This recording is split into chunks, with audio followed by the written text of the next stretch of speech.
എല്ലാവർക്കും നമസ്കാരം. കഥയമമ്മയുടെ ഇന്നത്തെ അധ്യായത്തിലേക്ക് എല്ലാവർക്കും ഹാർദമായ സ്വാഗതം. ഭാരതത്തിൻ്റെ പൈതൃകം, ഭാരതത്തിൻ്റെ പാരമ്പര്യം, സനാതനധർമ്മം ഇതെല്ലാം തന്നെ ആണിക്കല്ലായി അടിസ്ഥാന ശിലയായിട്ട് എപ്പോഴും കാണുന്നത് അറിവിനെയാണ്, ജ്ഞാനത്തെയാണ്. ആ ജ്ഞാനത്തെ അല്ലെങ്കിൽ അറിവിനെ തന്നെ നമ്മൾ മറ്റൊരു പേരിട്ട് വിളിക്കുന്നു, അതാണ് വേദം. ആ വേദത്തിന് 4 വിഭാഗങ്ങളാക്കി തരംതിരിക്കപ്പെട്ടിരിക്കുന്നു. ആ വ്യസിച്ച ആളെ നമ്മൾ വ്യാസൻ എന്ന് വിളിക്കുന്നു. ഈ അധ്യായത്തിൽ നമ്മൾ പരിചയപ്പെടാൻ പോകുന്നത് ഭാരതത്തിൻ്റെ വ്യാസ സങ്കല്പത്തെക്കുറിച്ചാണ്. നോക്കൂ, നമുക്കെല്ലാവർക്കും പരിചിതമായിട്ടുള്ള കഥയാണ് ശ്രീ വേദവ്യാസ മഹർഷിയുടെ ജന്മ അവതാര കഥ. അത് മറ്റൊരു അധ്യായത്തിൽ തീർച്ചയായിട്ടും നമ്മൾ ചർച്ച ചെയ്യുന്നതായിരിക്കും. ഇപ്പോൾ നമുക്ക് ഭാരതത്തിലെ വ്യാസ സങ്കല്പം എന്താണ് എന്ന് പരിശോധിക്കാം. ആത്യന്തികമായിട്ട് ആരാണ് വ്യാസൻ എന്ന് ചോദിച്ചു കഴിഞ്ഞാൽ അദ്ദേഹം വേദങ്ങളെ വ്യസിച്ച ആളാണ്, വിഭജിച്ച ആളാണ് എന്നാണ് സങ്കല്പം. 1,00,000-ലധികം ശ്ലോകങ്ങൾ വന്നിരുന്ന ആ മഹത്തായിട്ടുള്ള അറിവിൻ്റെ ഒരു ഭണ്ഡാകാരത്തെ അതിനെ കാറ്റഗറൈസ് ചെയ്തിട്ടുള്ള ഓരോ സാമ്പ്രദായികമായിട്ടുള്ള രീതിയിലേക്ക് അതിനെ മാറ്റി അതിനൊരു ഘടന നൽകിയിട്ടുള്ള ആളാണ് വ്യാസൻ. വ്യാസൻ എന്ന് വിളിക്കപ്പെടുന്ന ഒരു സ്ഥാനപ്പേരാണ് എന്ന അഭിപ്രായമുണ്ട്. ഓരോ കാലഘട്ടത്തിലും ഓരോ വ്യാസന്മാരുണ്ടായിരുന്നുള്ള അഭിപ്രായങ്ങളുണ്ട്. ഇങ്ങനെ വ്യാസനെ ചുറ്റിപ്പറ്റി നിരവധിയായിട്ടുള്ള സങ്കല്പങ്ങൾ ഭാരതത്തിലുടനീളമുണ്ട്. നമുക്ക് പരിചയമുള്ള, നമ്മളെ ഏറ്റവും കൂടുതൽ അടുത്ത് നിൽക്കുന്ന പുരാണങ്ങളുടെ കർത്താവായിട്ടുള്ള വേദങ്ങളെ വിഭജിച്ച ആ വ്യാസനെ കുറിച്ച് കുറച്ച് കാര്യങ്ങൾ നമുക്ക് മനസ്സിലാക്കാൻ ശ്രമിക്കാം. നമ്മുടെ ഒരു സാധാരണപ്പെട്ട അറിവിൽ അദ്ദേഹത്തെ നമ്മൾ കാണുന്നത് പുരാണങ്ങൾ എഴുതിയിട്ടുള്ള ഒരു വ്യക്തി, അല്ലെങ്കിൽ മഹാഭാരതം എഴുതിയിട്ടുള്ള ഒരു വ്യക്തി, ആദികാവ്യമായിട്ടുള്ള രാമായണത്തെ ബ്രഹ്മാണ്ഡ പുരാണത്തിൽ എഴുതിയിട്ടുള്ള വ്യക്തി, ഇങ്ങനെയൊക്കെയുള്ള രീതിയിലാണ് നമ്മൾ അദ്ദേഹത്തെ കാണുന്നത്. അതിന് പുറമെ ഈ സനാതനധർമ്മത്തിന് അദ്ദേഹം നൽകിയിട്ടുള്ള സംഭാവനകൾ എത്രത്തോളാണെന്ന് പറഞ്ഞു കഴിഞ്ഞാൽ നമുക്ക് അതിൻ്റെ ആ ഒരു പരിധി നിശ്ചയിക്കാൻ സാധിക്കില്ല. അത്രത്തോളമാണ് വ്യാസൻ്റെ ഒരു സംഭാവന സനാതനധർമ്മത്തിലുള്ളത്. വളരെ പ്രശസ്തമായിട്ടുള്ള ഒരു ചൊല്ല് തന്നെയുണ്ട്, വ്യാസോച്ഛിഷ്ടം ജഗത് സർവം എന്നാണ്. വ്യാസൻ എഴുതാത്തതായിട്ട് ഒന്നും തന്നെ ഇല്ല എന്ന്. ഈ ജഗത്തിലുള്ളത് മുഴുവൻ എവിടെ നിന്ന് വന്നു? അത് വ്യാസനിൽ നിന്ന് വന്നു എന്നാണ് സങ്കല്പം. ആ വ്യാസൻ ആരാണ് എന്ന് വീണ്ടും ചോദിക്കുന്ന സമയത്ത് സഹസ്രനാമം ഉൾപ്പെടെ നമുക്ക് ഉത്തരം തരുന്നുണ്ട്.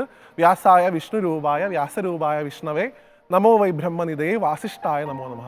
സാക്ഷാൽ വിഷ്ണു തന്നെയാണ് വ്യാസൻ എന്ന് തന്നെയാണ് സങ്കല്പം. ഭഗവാൻ നാരായണൻ്റെ അംശം അദ്ദേഹത്തിലുണ്ട് എന്ന് വിശ്വസിക്കപ്പെടുകയും ചെയ്യുന്നു. അപ്പം ഇങ്ങനെയൊക്കെയുള്ള ഭഗവത് സ്വരൂപം തന്നെയായിട്ടുള്ള ആ വേദവ്യാസ മഹർഷി നമുക്ക് തന്നിട്ടുള്ള സംഭാവനകൾക്ക് കണക്കില്ല എന്നാണ് ഞാൻ പറഞ്ഞു വന്നത്. അതിൽ തന്നെ അദ്ദേഹത്തിൻ്റെ ഏറ്റവും പ്രധാനപ്പെട്ട കാവ്യങ്ങളിലൊന്നായിട്ടുള്ള ബ്രഹ്മസൂത്രം.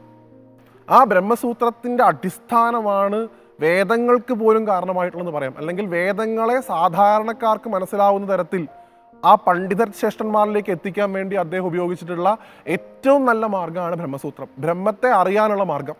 സനാതനധർമ്മത്തിൽ ഈശ്വരൻ എന്ന് വിളിക്കപ്പെടുന്ന, ചൈതന്യം എന്ന് വിളിക്കപ്പെടുന്ന ആ ബ്രഹ്മത്തെ മനസ്സിലാക്കാൻ എന്തൊക്കെ വഴികൾ നമുക്ക് സ്വീകരിക്കാമെന്ന് വേദവ്യാസ മഹർഷി നമുക്ക് പറഞ്ഞു തന്നിട്ടുണ്ട്. അതാണ് ബ്രഹ്മസൂത്രം. വ്യാസസ്മൃതി ഉണ്ട്. എങ്ങനെയാണോ മനുസ്മൃതിയെ നമ്മൾ ഭാരതത്തിൻ്റെ പ്രധാനപ്പെട്ട ഗ്രന്ഥങ്ങളിൽ ഒന്നായിട്ട് കണക്കാക്കുന്നത്, അതുപോലെ തന്നെ വ്യാസനാൽ രചിക്കപ്പെട്ടിട്ടുള്ള വ്യാസസ്മൃതി എന്ന് പറയുന്നൊരു ഗ്രന്ഥമുണ്ട്. അതിൽ ഭാരതീയ സംസ്കാരത്തെക്കുറിച്ചും ഭാരതീയ പൈതൃകത്തെക്കുറിച്ചും വളരെയധികം കേമപ്പെട്ട രീതിയിൽ അദ്ദേഹം വർണ്ണിച്ചിട്ടുണ്ട്. ആ ഗ്രന്ഥം കൃത്യമായിട്ട് മനസ്സിലാക്കുന്ന ഓരോ ഭാരതീയനും താൻ ജനിച്ചിട്ടുള്ള ഈ സംസ്കാരം, താൻ കൊണ്ടു നടക്കുന്ന ഈ സനാതന ധർമ്മം എത്ര മഹത്തരമാണെന്ന് ആ വ്യാസസ്മൃതിയിലൂടെ മനസ്സിലാക്കാൻ സാധിക്കും. അദ്ദേഹം പ്രപഞ്ചത്തിൻ്റെ ഉൽപ്പത്തിയെക്കുറിച്ച്, ഈ ഭൂമി എങ്ങനെയാണ് രൂപപ്പെട്ടത്, ഈ പ്രപഞ്ചം എങ്ങനെയാണ് നിലനിൽക്കുന്നത്, അതിനെക്കുറിച്ച് പോലും ഗ്രന്ഥങ്ങൾ എഴുതിയിട്ടുണ്ട്. ബ്രഹ്മാണ്ഡാംശം എന്ന് പറയുന്ന അദ്ദേഹത്തിൻ്റെ ഗ്രന്ഥത്തിൽ എങ്ങനെയാണ് ഈ പ്രപഞ്ച ഉൽപ്പത്തി ഉണ്ടായതെന്ന് അദ്ദേഹം വിശദീകരിക്കുന്നുണ്ട്. അത് ആധുനിക കാലഘട്ടത്തിൽ ഈ ഭൂമിയുടെ ഉൽപ്പത്തിയുമായിട്ട് ശാസ്ത്രം പറയുന്ന പല അംശങ്ങളും നിങ്ങൾക്ക് അതിൽ കാണാനും സാധിക്കും. അത്രത്തോളം ദീർഘവീക്ഷണമുള്ള ഒരു ജ്ഞാനദൃഷ്ടിയുള്ള മഹാത്മാവായിരുന്നു വ്യാസമഹർഷി. അദ്ദേഹത്തിൻ്റെ കൈകളിൽ നിന്ന് നമുക്ക് കിട്ടിയിട്ടുള്ള ഏറ്റവും അമൂല്യമായിട്ടുള്ള സമ്പത്താണ് 18 പുരാണങ്ങളും ഇതിഹാസങ്ങളും. അതിൽ തന്നെ ഏറ്റവും കേമപ്പെട്ട സാക്ഷാൽ മഹാഭാരതം. ആ മഹാഭാരതത്തിൻ്റെ മധ്യഭാഗത്തായിട്ട് വരുന്ന ലോകം മുഴുവൻ ഭാരതത്തെ ആദരിക്കാൻ കാരണക്കാരനായിട്ടുള്ള സാക്ഷാൽ ഭഗവത്ഗീത ഉൾപ്പെടെ വ്യാസമഹർഷിയിൽ നിന്ന് നമുക്ക് കിട്ടിയിട്ടുള്ളതാണ്. അദ്ദേഹത്തെ ഈ ഭാരതത്തിൻ്റെ മുഴുവൻ ഗുരുനാഥനായിട്ടാണ് നമ്മൾ സങ്കല്പിക്കുന്നത്. അതുകൊണ്ടാണ് അദ്ദേഹത്തിൻ്റെ ജന്മദിനം നമ്മൾ ഗുരു പൂർണിമയായിട്ട് ആഘോഷിക്കുന്നത്. ആരാണ് യഥാർത്ഥത്തിൽ ഗുരു? ഇരുട്ടിനെ ഇല്ലാതാക്കുന്നവനാണ് ഗുരു.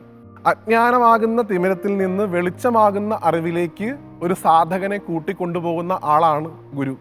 ഈ ഭാരതം മുഴുവൻ അന്ധകാരം നിറഞ്ഞു നിൽക്കുന്ന ഒരു കാലഘട്ടത്തിൽ, ആ കാലഘട്ടത്തിൽ ജീവിച്ചിരുന്ന മുഴുവൻ മനുഷ്യരെയും വെളിച്ചത്തിലേക്ക്, അറിവിലേക്ക് നയിച്ച ഭാരതത്തിൻ്റെ ഗുരുനാഥനായിട്ടാണ് നമ്മൾ വ്യാസമഹർഷിയെ കാണുന്നത്. അപ്പം അതുകൊണ്ട് തന്നെ ഭാരതം നിലനിൽക്കുന്നത് വേദങ്ങളിലാണെങ്കിൽ, ഭാരതം നിലനിൽക്കുന്നത് അറിവിലാണെങ്കിൽ, ആ അറിവിൻ്റെ കടകോൽ പിടിച്ചു നിൽക്കുന്ന മഹാത്മാവായിട്ട് നമുക്ക് വ്യാസനെ സങ്കല്പിക്കാൻ സാധിക്കണം. അദ്ദേഹം ഉള്ളതുകൊണ്ടാണ് പല വിദേശ രാഷ്ട്രങ്ങളിൽ ഉൾപ്പെടെ ഭാരതീയനാണ് ഞാൻ എന്ന് പറയുമ്പോൾ നിങ്ങൾ വരുന്നത് മഹാഭാരതത്തിൻ്റെ നാട്ടിൽ നിന്നല്ലേ, നിങ്ങൾ വരുന്നത് ഭഗവത്ഗീതയുടെ നാട്ടിൽ നിന്നല്ലേ, നിങ്ങൾ വരുന്നത് ഏറ്റവും ഉത്കൃഷ്ടമായിട്ടുള്ള വേദങ്ങളുടെ നാട്ടിൽ നിന്നല്ലേ എന്ന് മറ്റ് ചിന്താഗതിക്കാർ പോലും പറയുന്ന തരത്തിൽ ഈ ഭാരതീയ സംസ്കാരത്തെ ഔന്നത്യത്തിലേക്ക് നയിപ്പിച്ച ഒരു മഹാത്മാവാണ് വ്യാസൻ. അതുകൊണ്ട് തന്നെ ഈ വ്യാസജയന്തിയിലേക്ക് നമ്മൾ കിടക്കുന്ന സമയത്ത് ആ മഹാത്മാവിനെ നമുക്ക് നന്ദിയോടുകൂടി സ്മരിക്കാം. അദ്ദേഹത്തിൻ്റെ കയ്യിൽ നിന്ന് നമുക്ക് കിട്ടിയിട്ടുള്ള മുഴുവൻ അറിവിൻ്റെ ഭണ്ഡാകാരത്തെയും ഒട്ടും തന്നെ അതിൻ്റെ മൂല്യങ്ങൾ ചോർന്നു പോവാതെ അടുത്ത തലമുറയിലേക്ക് കൈമാറ്റം ചെയ്യാനും നമുക്ക് സാധിക്കട്ടെ. ആ വ്യാസമഹർഷിയുടെ തൃപ്പാദങ്ങളിൽ സാഷ്ടാംഗം പ്രണമിച്ചുകൊണ്ട് മറ്റൊരു കഥയുമായി അടുത്ത അധ്യായത്തിൽ കാണുന്നതുവരെ എല്ലാവർക്കും നന്ദി, നമസ്തേ.